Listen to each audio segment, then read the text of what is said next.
You deserve to be there. You've already gotten the first yes. You don't need to prove your place in this room to anybody because you've already been told that you deserve to be there. There's no magic equation. When you're growing up, you're waiting for the magic equation. You go like, what is the A to B to C to get there? What is the next rung in the ladder?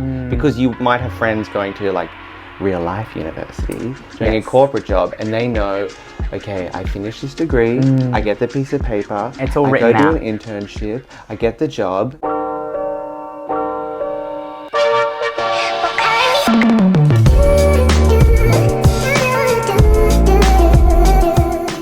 Hello and welcome back to another episode with the Dive Podcast, where each week we interview professional performing artists as we discuss their stories and dive deeper into learning how to navigate the challenges we face as artists. I'm your host, Taylor Scanlon. If you're new here, welcome. I'm a musical theatre performer, a yoga teacher and sound healer at the Australian Yoga Academy, where our podcast is filmed and recorded each week, unless we are recording people from over the globe on our online recording. Today we have Jack Rowan in the studio with us. We had such a delightful conversation. We talk on topics of how to shake the dancer label, how to kind of get rid of labels and identify whether they're actually happening on the outside or maybe it's your own inner saboteur, how to go into an audition room and even some tips on auditioning. And we'll also dive into Jack's stories from being in Phantom of the Opera, Wedding Singer, Singing in the Rain, Beautiful, Carole King musical, and Miss Saigon, which he's currently in.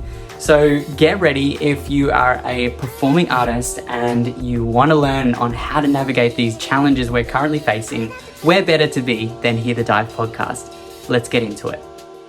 Thank you so much for being here, Jack. It's awesome to have you in. Thank you for having me. I'm so excited. Yeah. It's such an honor. And we met actually doing a dance piece with Mikey Ralph, I believe. Yes, we did. How long ago was that? I want to say, I'm sure we could look it up on YouTube, but it was a really long time ago. Yeah. It was a huge, long time ago. Well, before we get into topics, as always, I'd love to talk a little bit about you and a bit more about your upbringing and training before your career. Okay. Well, it all started for me in a church basement. We're talking no mirror, dancing for a brick wall, cement ground with a really thin layer of carpet over top. Wow. I think my sister was taking dance classes there, and I don't know, as the story goes, I probably was really annoying in the lobby and they just shoved me in as well. And before you know it, I feel like most people growing up doing dancing, you're doing more dancing outside than school, and you just go, oh wow, this is my life now. And you don't really get a chance to not that we don't have autonomy growing up, but it's kind of like someone in your life, generally a parent or a guardian, decides this is what you're going to do, and then you go, great, this is my thing, and you latch onto that. And then you finish high school and you go, wait, what skills do I have if not this? And then you seriously have to ask yourself, is this what I'm going to do? But it started for me in a church basement. Church basement? Church basement. So if you're at home and you're dancing in a church basement, yeah, it's possible. I ever step into a church and I'm like, just like home. Yeah, just like home. Amazing. And so then where did you go from the church? That school closed down and my parents just happened to put me in this phenomenal school called Premier Dance Academy in Brisbane, and they're very, very ballet focused, and I'd never done ballet up to then. So I went from doing jazz to a brick wall to ballet, RAD syllabus, this is all you're going to do is ballet. And it was like, boom, that's it, I guess. Wow. I left high school in grade 10 to go to QTSC, which is now called Queensland Ballet's pre-professional year, I think. Okay. That is not legal financial advice. And I realized, wow, I just don't love ballet. Like as soon as it wasn't an outlet or a hobby, and I'm waking up in the morning to put on a leotard and a dance belt, and it's 8 a.m. and I'm in a dance studio, I was like, this sucks, I hate it. And I left and I went back to my little high school. And it was around about that time I discovered, I don't know if you know of the online theatre group in Chicago, Star Kid? No. Have you heard of them? No. Oh my God, I'm about to throw myself completely under the bus as a huge loser. Have you ever heard of a Harry Potter musical? No. Okay, so very niche musical theatre group out of Chicago. They were a university troupe. They posted everything on YouTube, and I remember watching it and it kind of being my secret little obsession. And I kind of felt that I couldn't tell anybody that I think I want to do theatre. I think I want to do more than ballet. And of course, in the ballet world, you say you want to do anything more than ballet, and it's like, oh, okay, that's a brave choice. So I kind of just held that to my chest, and I let that lay dormant. And I finished high school, and I applied to go to university. I really wanted to study film and TV because I loved film. I made short films in high school. I actually had a short film playing at ACMI here in Fed Square when I was in grade 12, and I was like, this is what I'm going to do. I want to make movies. And then my parents actually sat me down and they said, you've got your brain forever. I mean, the little of it that I have, but they're like, you've got it forever, but you're going to wake up one day and wish you did something with dance, with your body. Like, then they really pushed me to apply for full-time schools. I had zero knowledge. I remember I was really lucky. I think it's boy brownie points. I got into everywhere I applied to, very last minute, very late. And I was really struggling where to go, like what school to pick. And I discovered... also really niche. Do you know Paris Goebel's group Royal Family? And I was like, I discovered it 48 hours before I had to give a decision to like kind of all the schools. And I was like, that's what I want to do. I'd never done a commercial class in my life. I actually discovered what commercial was. I heard it for the first time at full-time school. And I was like, that's what I want to do. I want to be like Royal Family. And so out of all the schools that I had gotten into, people said, well, you should probably go to ministry. That's the most like, that could steer you in that direction. So very whim on the cusp. I want to be a commercial hip hop dancer. I'm going to go to ministry. I love it. And I got there, and obviously there's the full-time dance stream and a musical theatre stream. And as soon as I started my first day in the full-time dance stream, I would just look through the windows at the musical theatre students, and I was like, that's what I want to do. Like, I was so jealous, I was so envious, but it felt like coming out a second time, like having to be like, I want to do theatre. And so I was brave enough towards the end of my first year to be like, can my scholarship please be like transferred over to the musical theatre stream? That's the dream. And I was really lucky, and they said yes. And then that's kind of what started my musical theatre journey. And only to this day have I been brave enough to tell everyone about Star Kid. I love it. That's so cool. That transition that you took, looking through the window and seeing the musical theatre kids doing their thing. It was like Bronson Filer, who you've also had on the podcast. My best friend. Same year. Yeah. Oh, you were training together? Yeah. We're in the same year. Yeah. That's awesome. Yeah. Looking him through the window, and I was like, I want to be that guy so bad. Oh, well, how amazing that you had the courage to finally chase what you were really going for, and that a lot of the signs along your journey have all been like yes, like saying the schools that you applied for, it was like yes. So it was definitely a key indication from the universe going like, this is what you're meant to do. You're so right. And then allowing yourself to actually make the decision and follow that passion into the arts, which is cool. And then how long were you at ministry for in the musical theatre?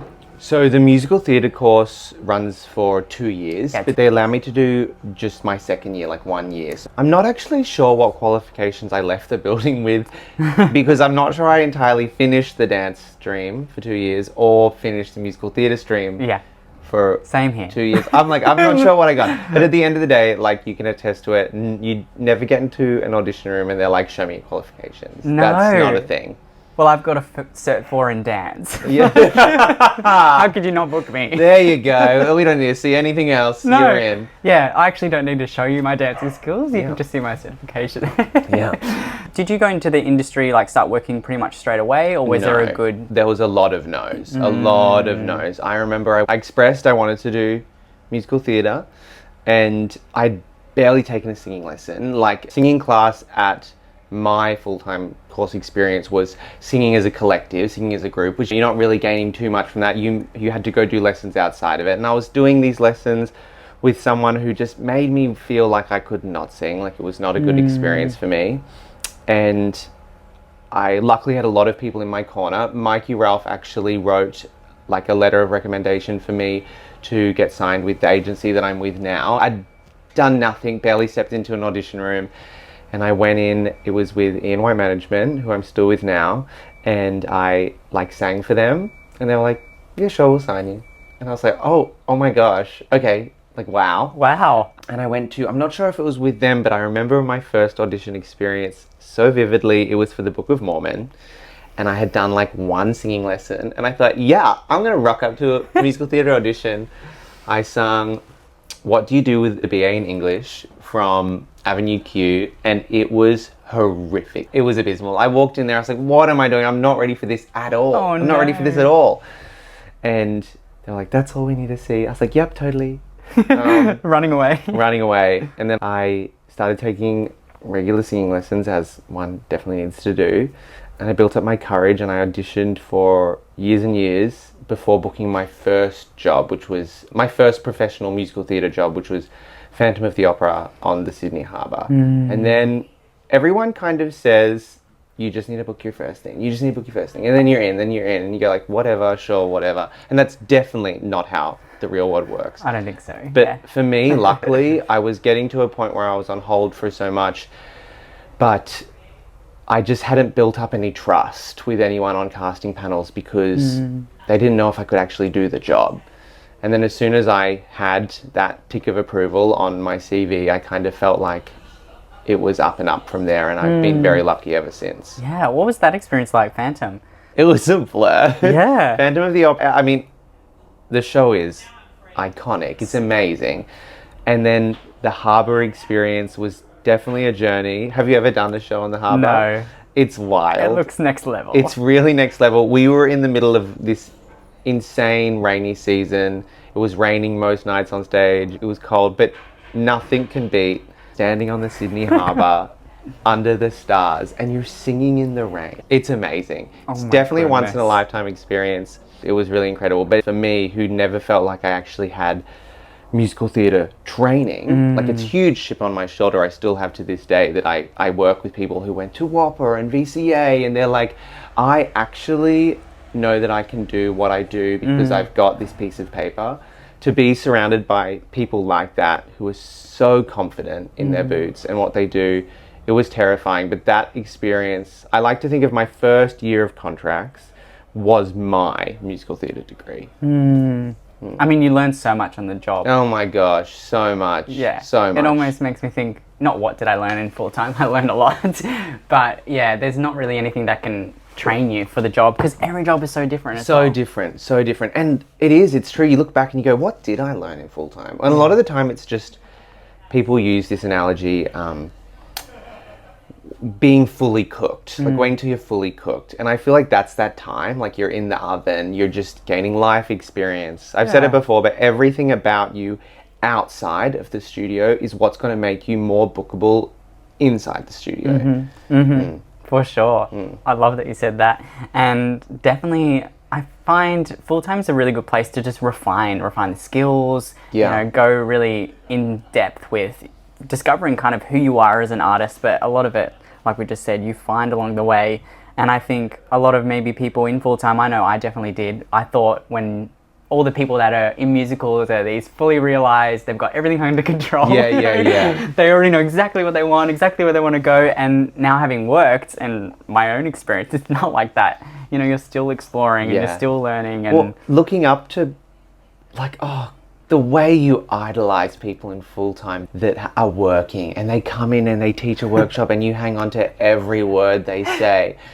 And then the other day, I've been teaching quite a few workshops up in Queensland in this break with Saigon, and they were like, can we do a Q&A afterwards? And I was like, a Q&A? Like, what do you want to know from me? And I sat down, and the way they were all so quiet and looking up to me, I was like, oh shit, I'm that person now for some people. And that was terrifying. And then I was like, well, I really can't mince my words here, because the things that people say to you in full time, you really hold on to. Like, there are some things that were said to me and I have never been able to shake off. And my rational brain is at war with those things because I know they're not true, but you just can't shake them. I mean, it's hard advice because it's like, not only the show's always different, the people you're with are so different, but like, you are so different, and your experience within a show, and when anyone's having their own separate experience and then giving that advice, it's really hard to, like, how can you give advice to one person or to a group of people that will absolutely be truthful for that person, because they're going to have a whole different experience. And there's no magic equation. When you're growing up, you're waiting for the magic equation. You go like, what is the A to B to C to get there? What is the next rung in the ladder? Because you might have friends going to like real life university, doing a Yes. corporate job, and they know, okay, I finish this degree, I get the piece of paper, It's all I written go to out. an internship, I get the job. You know, we have to like craft our rungs in the ladder. Yeah. And a lot of the time it feels like someone else has to give you that next rung in the ladder and you're just hanging out there. Yeah. And you just have to do it. I was one of your wonderful guests, I forget who it was. The difference between dreamers and doers is just that Anna, yeah. one is just doing it. Yeah. Just do it. Wake up and go do it. Respond to the email, go to the class. That's the hardest step. Yeah. Stop thinking, just and I do it. guess as well, when you come out of full time, you've gone, and we've talked about this on the show before, you go from someone telling you when to have lunch to when to show up to class to like how to sing, what to say, how to look, like all this stuff. Yeah. And then you finish, and then you've got this whole schedule like... I have to make my own decisions. Yeah. Yeah. Like I remember getting to like 4 p.m. I'm like, wait, I haven't had breakfast yet. What's going on? You know, like 100%. You go from this structured life to then all of a sudden, oh, what do I do? And you What- really have to like, what no do one's I coming do? to go, you know, knock knock, Yeah. Jack, get out of bed. It's time to go to the audition, or you need to go to that singing class. It's very different. Whereas when you're, you know, in law or stuff like that, you still have that set schedule or the studying to Yeah. do, or there's always these steps. Yeah, wake up, go to bed. Like even once you book work, there's no, this is when I wake up and this is when I go to bed. Everything about your life is so whack. Yeah. So weird. I heard you online say something like, this is the perfect time to eat a food on your your show day. show schedule. And I was like, oh, I need to listen to that, because I'm always at the hour call and it's like, I've just had no. lunch. Or have I just had dinner? Yeah. Or am I going to eat after the show? It's a thing. Is my dinner after the show or is Yeah. that second dinner? What am I doing? You know? Because I'm always thinking about food. I don't know about you, but especially when I was over in Cats in a full like leotard, Oh like, my God. you know, head to toe, you can't just be like, well, I'm going to have this curry at the hour call. Right. Or I'm going to have, you really have to be strategic, or either it shows, but it's uncomfortable because then you've got a wrapped, you know, roped tail right where your like belly is. You can't just like let it stick out How because did you're you- literally going, How was stuck it in. in that outfit? How do you go to the bathroom? I have to ask. You have to fully get all the sleeves out, roll it down. Your mic pack's actually in the back of the leotard where your neck is. Yeah. So when that wraps down, you either have to like take the mic out of the pocket. Like it's a full thing. Oh my God. And a lot of the time, you can't like go until after the show. Like Yeah. if you want to go at interval, you like run and like go. But the only thing is, at the end of the first act, you got that 10-12 minute Jellicle ball where you're so sweaty. And I don't know about you if you've ever tried to like take off a sweaty leotard and then try and put Yes. it back on. Yeah, it's not It's just happening. like this wet, Oh, clingy wrap that you're just like, ooh. And then the start of act 2, you're just still and silent, and you just feel like the aircon coming from the from the audience, and you're just like, I would have wet my pants multiple times. I'm the king. Everyone in Saigon knows that we will be getting the beginner's call and I'll be on stage ready to go. And it's like, wait, I need to Wait, pee wait. one more time. I need Just to pee quick, one just more quick, time. yeah. Just let me go one more time. Constantly. yeah, there's no secret latch or anything for Oh, that. You just no, gotta- no, it's no. Really, really difficult. Yeah. You did the Phantom of the Opera, and then you've gone on to do shows like The Wedding Singer, Singing in the Rain, Beautiful, and Miss Saigon. To kind of like, I would like to say, has there been one challenge you've found that's kind of been more consistent over the different shows that you've found? I definitely think it's been trying to like shake the dancer label. I feel like when you come from the dancer world and that's your primary skill, like you're in, for lack of better words, a lot of people will treat you as such. And before you know it, you realize, hang on, I want to be more than that. I ended up going to acting school after I finished full time so that I could, you know, shake this like, not that there's any bad stigma. I mean, to be a dancer is a wonderful, wonderful thing and a very important skill. But when you get into a space and you're surrounded by people who will confidently call themselves like actors, Yeah. you're like, oh shit, what am I doing here? So that has been definitely a consistent challenge for me. And I'm always trying to find things that make me feel like an artist or make me feel like an actor. Even just calling myself an actor, because I guess as soon as you're doing musical theatre, you're an actor. And when people ask me what I do, trying to not be like, oh, I do dance stuff, or like, Yeah. oh, I do theatre. I'm a dancer for I this go- show. I'd have to take a deep breath and go, I'm an actor. And before you know it, you realize, actually, I don't think anyone was calling me a dancer. It was me. I've made this box for myself, which I've projected onto everybody going, oh, you think I'm just a dancer? No, it's me. I look in the mirror and think I'm just a dancer. Yeah. But I definitely think you're not alone as well. I know a lot of artists and even full-time students, even myself, like I actually really didn't like musicals when I was in full-time. I was like, I'm going to Europe and I'm going to be a contemporary dancer. Right. And Todd Patrick was like, no, you're not. What you want to do isn't necessarily what you're going to do. Exactly, very that. And yeah, it's just really interesting how it all definitely comes about. But the label thing, I see it very, very prevalent, especially in full-time. You go like, well, I'm going to be this, like you said, commercial dancer. I'm going to be this. And what I found about musicals is it really gives you an open space to kind of be whatever you want. And it really requires so many more things of you than just that one thing. But I definitely feel like we were just talking before, when we have that idea of we're just a dancer or just the singer or just the actor, a while ago you were just booked for that. You know, musicals booked actors, the actors were booked as actors, the singers were there, and it was all split up. But now we have 10-year-olds that can play 10 instruments and sing and dance and act and acro and then, you know, like write a poem behind their back. Like, it's crazy. Yeah. You know, and I think it's both a good and a bad thing because we are humans and we're capable of so many different things. But a label thing is still very much around. And it's hard because, we were saying before, you're never these days getting booked as a dancer who plays a dancer, except for there's one brief I saw recently that was asking just that. So yes, I sound like the king of hypocrisy right now, but you're never that. And so if you're walking into the audition room and thinking you're a dancer, you're not going to book it. They want actors. You're always a cactus who happens to be able to dance. Or for me, it's an American GI who happens to know how to do a kickball change. That's you know, it. Especially coming from a dancer's background. I'm branching off here, but I feel like dance is a very, out of all three of the facets that we kind of like think of when we think of musical theatre, dancing, singing, acting, dancing is the most selfish. We spend our whole time in front of a mirror.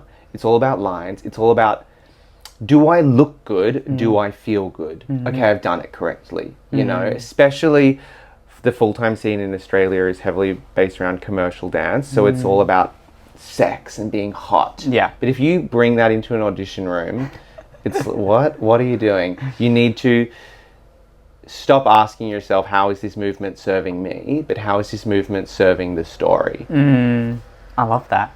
And especially like when you're training, it's very much like looking at your lines and trying to get a bit more skillful in the way you perform or way that you dance. But I think as soon as you can kind of get away from that and get more into like, how can I perform this piece? Like what part of me can I bring What's the to this intention? line? Like why am I putting my hand out here or why am I kicking my leg? Like what's actually the intention behind it? And that is all musical theatre. Because, I mean, I talk about cats again. I actually never talked about cats on the show. I love it. Just It's happens. iconic. Yeah, Iconic. but when you learn that rehearsal period, like, there is not one single millisecond of a step that doesn't have, like, a 10-year backstory. Yeah. It's insane. Yeah. And you really do see the difference between a dancer who's just being a dancer or a dancer that's being a performer. And I think that's definitely missing when people are going into an auditions, and we'll get into auditions in a bit. They're going in but I dance better than all of them. Or you feel like, wait a second, like I went into it and I could flip and then this other person got it and then they're like not as skilled, but I guarantee that person was performing and they were bringing themselves so much more than probably you with a plain face going, well, I'm just focusing on kicking my face. I've been teaching a lot recently, and back to that being a kind of selfish art form. No one's afraid to look ugly anymore in the dance world. Every class is filmed. Every class is filmed for content. And for every the YouTube audition video. now is filmed. Oh my gosh, if every class was filmed when I was in full-time, I would have not progressed at all because I would have been too afraid to stand in the front of the room and look like a fool, and that's where you learn. Especially when we're all like Bambi in the rehearsal room, not the rehearsal room, in full-time, trying to figure out how our limbs Sometimes work. in rehearsals. Mostly. And you're like, God, these poor kids are just not allowed to make mistakes because everything is documented. Yeah. Granted, they're all very phenomenal these days. Dancers, the kids coming out of full-time schools are insane. But yeah, that would be a huge word of advice to anybody listening.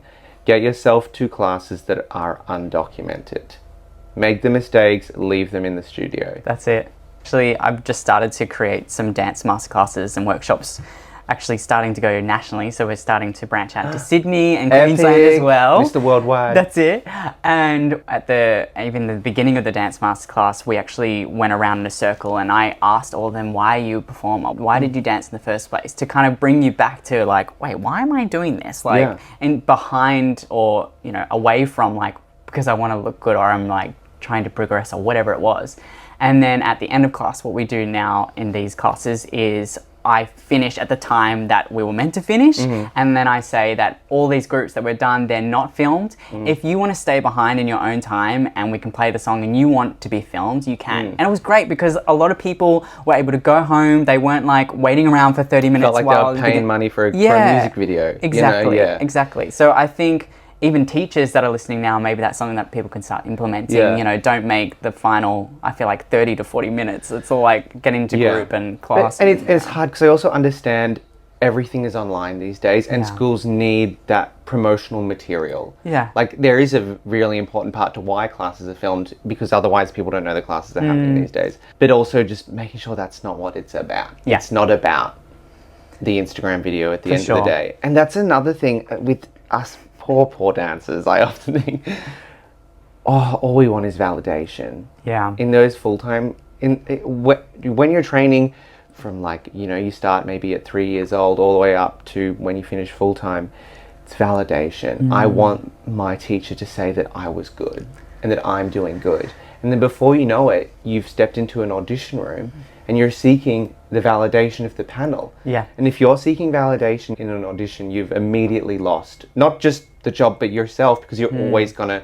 It'll hit a lot harder for rejection. It'll hit a lot harder. I was trying to tell these students recently, like, how do you shake not wanting the panel's validation when you're in the room? And these days, you would know, most auditions, you go through a pre-screening set before you even get into the room. So they've looked down, they've looked at your stats, they go, has this person got enough experience? Tick. Is this person the right size, shape, height, hair color, eye color? You know, you need to trust that when you're in the room, you've already ticked all those boxes now. You deserve to be there. You've already gotten the first yes. You don't need to prove your place in this room to anybody because you've already been told that you deserve to be there. And I was like, God, that's something I need to tell myself. Because I get into an audition room and like, you know, you size yourself up to everyone and you compare yourself. And it's like, no, hang on. If I was too tall, I wouldn't be here. If I was too short, I wouldn't be here. They've already decided you have the ability to do the job. You just need to... I mean, Luca Donato said it amazingly in her podcast was, it's not about being the best person in the room. It's all about trust. That was huge when I heard that. I was like, it's so right. They're never going to book someone that is anxious and nervous to watch. They need to give you content that has sometimes, like you said, Katz, years of history. There is a lot of weight on that movement, on the story, and then they have to trust that when they go to the other side of the planet and they're not thinking about you anymore, in 6 months' time, you still have it. They've got that trust in you. The best person in the room never books the job.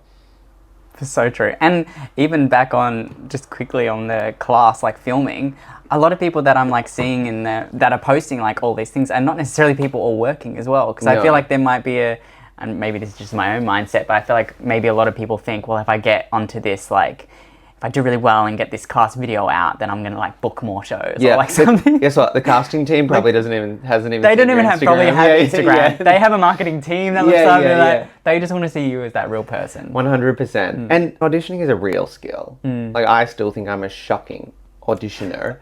But like, you know, going to class and looking good on Instagram is a real skill as well. One that I also don't have. Where are you putting that energy? Which skill is more important to you? The hot Instagram video or the auditioning skills? And I've always been one to kind of be more of an optimist. Like when I started my dance training, my first dance class was Todd's class and it was all boys on a Monday and I literally like... That's full on. And I didn't even do like first position. I had no idea, but I just like, just went, I don't even remember it. I think I blacked out for half of it. Anyway, I remember the next day going to my dad, I'm like, there's no way I'm going back. Like that, it was so intimidating. It was just ridiculous. But then I remember making this decision, and my dad's always been very competitive and very like, you can do it. And so I just made that decision right there, going like, well, if this is the way things are and that's how it's going, I can either run from it and not progress, or I can just like accept it for what it is and like absolutely apply myself and put myself forward and just like work harder than any of them and get to that section. So you're saying you did it all out of spite. Well, that's it. But why I've kind of said that is I think the filming is not going anywhere. The class being filmed, the audition, it's not going anywhere. So instead of us kind of allowing it to hinder us, I think just kind of get into it. Like really just, if you're going to be filmed, like then just go for it, be stupid. And anyone that's actually, you actually love watching, they're not really caring about the camera. They're like fully in it, they're living. Yeah. So I think don't let it like scare you. Just like go for it and push yourself. Like if you know that in auditions now it's going to be filmed, you need to just start to like embrace the change and get on board and focus on the passion and the performing side of it for sure. So going into now, I know you're currently doing Miss Saigon, which has been awesome, and we've had, I think, 3 or 4. I think you're the 4th Miss Saigon. Yes, I listened to Abigail's recently. I know Nigel's done one recently. Yes. Who else? Well, we had Kim Hodgson. Oh my God, yes, amazing. Oh my gosh, I'm forgetting that. There you go. How was that? How is that experience going for you? It's going phenomenal. It's my first time I've ever swung. The steepest learning curve I've ever had in my entire life. You've swung a lot, you can attest. It's no one teaches you how to swing. No. It's no. Yeah, it was I won't lie, the rehearsal period was, for me, it was really rough. I'm a very anxious person. I remember thinking that swinging is just having a good memory before I started, and I will forget where my car is if I don't take a photo of where I parked it, even if I've only been in the grocery store for 30 minutes. So I was like, oh my God, I'm not the right person for this job. And I went in with that mindset. And then I couldn't tell you, I blinked and now I'm here. That's it. I have a really good swing family, and we all got through it together, and I cover 11 tracks on the show, which is mind-blowing. And now I love it. Yeah. I absolutely love it. I wouldn't have my time in Saigon any other way. Do I want to swing my next job? Okay, can I answer that later? I don't know. But I'm really loving it, especially because this tour has legs. It's, it's going for quite a while. This keeps me very busy, very occupied. I've realized doing it that I am someone that needs to be busy on the job. Every other time I've done a show, I've been part of the regular playing ensemble. And, you do the show 8 times a week, and you're like, I'm going to be a bit silly here or there, or I'm going to make someone gag here or there. And there's none of that. For me now, I come to work, there's always a new challenge. Yeah. I'm always learning something new. I really love it. I've realized that if I can do this, I can do anything. Yeah, it's been a huge, I feel like my whole life has been asking myself, why wasn't I my biggest cheerleader in that moment? And doing this, you have to be your biggest cheerleader. And it's been amazing. Like, no one can take that away from me. Yeah, swinging is a whole nother beast for sure. Oh my I feel like gosh. there's definitely life before and after swinging. There is. Yes. I can never go back. Like, even when I did Beautiful on the Gold Coast, I got to be the dance captain, and we didn't have a swing, but of course, being in that position when someone's sick, they all look to you and they go, how are you going to fix it? So I kind of had a little taste of swinging, but nothing on this scale. Do you have any advice now that you have swung on swinging? I think everyone says this, but I can't yell it enough. Find what works for you. I have some wonderful, very amazing swings in my life, and I called them all up and I was like, can you please tell me how to do this? And they all gave me their bits and bobs, and I don't do it like them at all, and neither do they do it like each other. Everyone has their own thing. For me, it's my tracking sheets. I love my tracking sheets. I thought that I would use an app like OneNote a lot, like a lot of bird's eye view photos, see the full picture. I rarely ever do that. I'm not doing that. It's each one of my 11 plots, I've got a multiple page document, and it goes through scene by scene, entrance and exit, what they're wearing, what I do in it. Word for word what I do. I walk over here, step here, grab this with left hand, walk over here, when this is said, say that. Like literally word for word. And every time before I step on stage, I read it, I unlock the part of my brain where that info is stored, and I go out there. And especially with Saigon, I've never ever not done a split track. Everything is split track. That's just how the show is cut up. When people are being swung on for different like supporting parts, they will step in and out of their ensemble role, so you're then stepping in and out of multiple ensemble roles. It's just how it works. So those pieces of paper for me have been vital, and I will put the information I need to know in my head for that next, say, 2 scenes or 3 scenes. Go on stage, I step off stage, I get that information, I throw it away, I get my iPad out, I read the next 3 scenes, get that in, step on stage. Because I don't have a brain that can, like, you can't go, okay, do track number 9 out of 11, now this scene. I'm like, I couldn't tell you. I need my material. It's in there somewhere, but that gives me the confidence to go out on stage and do it. That's what works for me. And I tried a lot. I tried the OneNote. What else did I try? I refer back to video a lot. I always have my laptop and my iPad at work, and I've generally got footage of the show up on one of them, and I'll refer back to that constantly, especially an acting heavy show like Saigon, where none of the regular playing cast ever does the same show twice in those really big, busy scenes. Yeah. So having to keep up to date with how their track has like amalgamated or changed. Developed. Developed over the course of the few months, and making sure that I'm not coming in with any strong ideas that are going to throw the actors around me. Yeah. You really never stop learning. Especially we've just had some like wonderful new cast join us for Asia, and I just assumed that like the puzzle, they would just get slotted into their puzzle piece. No.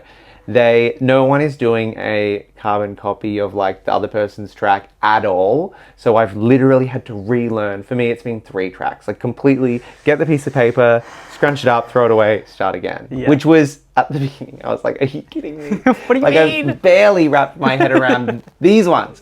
But I think that's the best part. Like I rock up to work every day.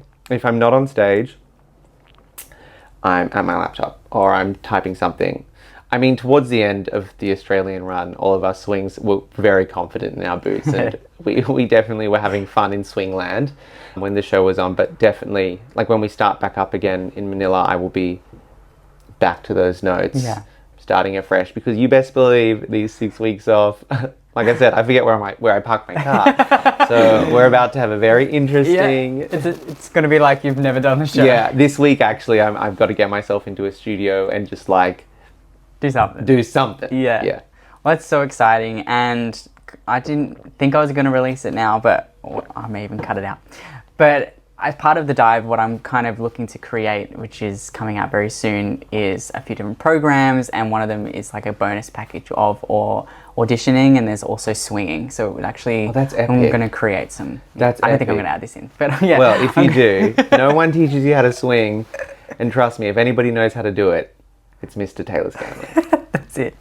So yeah, we're putting that together, and like how to track, how to like block out, and it will be like PDFs of like enter, exit, that's scene epic. 1, scene 2. Yeah, that's epic. No one teaches you. When we've gotten a new swing actually on the show, and I was like, this is how I do it. This is how I do it. I'm gonna word vomit how I do it. Take it or leave it. I think there is a puzzle to it. I think you got to decide, are you a visual learner? Are you an audio? Because I've had someone literally in rehearsals voice record, like this person's jumping on this and then they're going exit stage left, and like they have it like audio and they write it down later. Like there's just so many things. But then if you start to understand which way you go, it's easy to do. Yeah, if you don't like work, don't swing.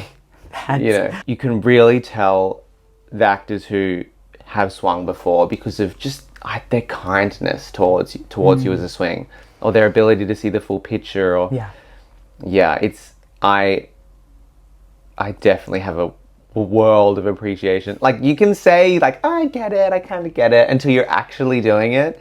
When you're actually living on adrenaline, till you're out on stage and you're telling yourself, don't cry, don't cry, don't cry, don't cry. No, now to 8 step kick, don't cry, don't cry, don't cry, don't cry. Because but you love it, but it's so overwhelming. It's so overwhelming. For sure. Like. I'm such an anxious person. When I told people I was swinging Saigon, multiple people in my life who loved me very much and they meant it in a very endearing way, they're like, oh, you're gonna swing. Are you sure? Do you think that's good? How do you feel about that? Yeah. Oh, so you, Jack, who, forgot how to spell his middle name once. That's just Connor. You who get stressed out, what you can have for dinner. But how amazing, because you've probably surprised yourself in the I've process. really surprised myself. I said, any mountain seems climbable now. Mm-hmm. Any mountain seems climbable. I got to see Greece last night. Amazing. So fun. It's so camp. Yeah. It's so fun. And I was talking about swinging with some of the cast afterwards. And I said, for the first time in my career, my life, really, I'm being appreciated for what my brain can do and not what my body can do. And I didn't realize how rewarding that would feel, especially coming from a dancer's background. You get into a room and it's like, how many turns can you do? How high can you kick? How pretty are you? And before you know it, none of that matters. It's all about what your brain can do. And to be valued for that, for the first time ever, it's an amazing feeling. That's so special. I didn't even think of it like that. It really is, yeah. Hey listeners, if you're interested in yoga, Pilates, or even becoming a yoga teacher, I highly recommend you come and check out the Australian Yoga Academy. It's located in the heart of Chapel Street in Melbourne, with daily yoga and Pilates classes, as well as yoga teacher training to get you prepared to step onto the other side of the mat. Whether you're here to be a teacher or not, you can come to the Australian Yoga Academy and find something for you. They also house Reiki, osteo, and physiotherapy, and they're really just revolutionizing the way that we look at our bodies and also connect together as a community. Whether you're a beginner or a daily yogi, the Australian Yoga Academy has something for you. The Dive podcast is also filmed here and houses our sound therapy sessions each and every Monday. To receive up to 28 days of unlimited yoga and Pilates, go onto their website, www.australianyogaacademy.com, today to check out their generous intro offers for yourself. Now, that's enough from me. Let's get back to the episode. Well, going into the final question I always love asking everyone, and that is, if you had to give yourself any advice for when you were starting your career, what would that be? I think it would definitely be, I have two. One is something that I would get tattooed on my forehead if I could, and it was wonderful Australian theatre icon Brittany Page told me, and that was, easy to work with, happy to be here. That's her MO, and I took that on board, and I'd always refer back to that. Easy to work with, happy to be here. It seems like so little, but when you're in the space, it really means so much.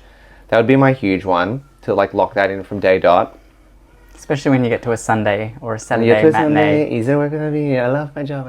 No. It's so special. And also, I think I said it before, just be your own biggest cheerleader. You have to be. So many parts of my career, I've really shot myself in the foot. Because I haven't been my own biggest cheerleader. I remember I got to do this, straight out of acting school, I got to do this TV show, and I did it with actually Jake O'Brien. He was phenomenal, and I got to set, and I'd actually missed the rehearsal day because I was really unwell, and I got to set, and everyone knew what they were doing, and I didn't. And I remember being like, oh, sorry, I don't know what to do, I'm just Jack, blah, blah, blah. And I look back at the TV show, and I'm like, oh, God, I was so nervous, all because I told myself, I can't do this, I don't know what I'm doing. Because I don't know what I was doing. Was I waiting for somebody else to tell me that I could? No, you have to be your own biggest cheerleader. And the same with musical theatre. Waiting for someone to tell me I can, when really, I just have to tell me that I can. If I believe in myself, it comes down to that thing, trust. If they don't trust you in the audition room, you're not going to book the job. Okay, well, how can you convince a whole panel to trust you if you can't even trust yourself? A bit of Delulu is the Salulu. I love that. Yeah. That's the podcast episode title. Delusion is the solution. I mean, you're constantly seeing people and you go wow, if you can do it, so can I. That's it. And trust me, if I can do it, so can you. Well, it's been awesome having you on. I'll definitely add in the show notes your handle on Instagram, and if anyone has any questions for Jack, you can always email us at info@thedive.com.au. Brilliant. Thank you so much for having me. It's been such an honor. So cool. You're so welcome. Thank you so much for tuning in to another episode on the Dive Podcast. As always, if you have any questions for us, please share your highs and your lows of the week or any questions to info@thedive.com.au. I want to hear from you, and I'm excited that you're here. You're a performer, you are eager, and the fact that you're listening to this podcast means that you are ready for more. You're wanting to really make it in the industry.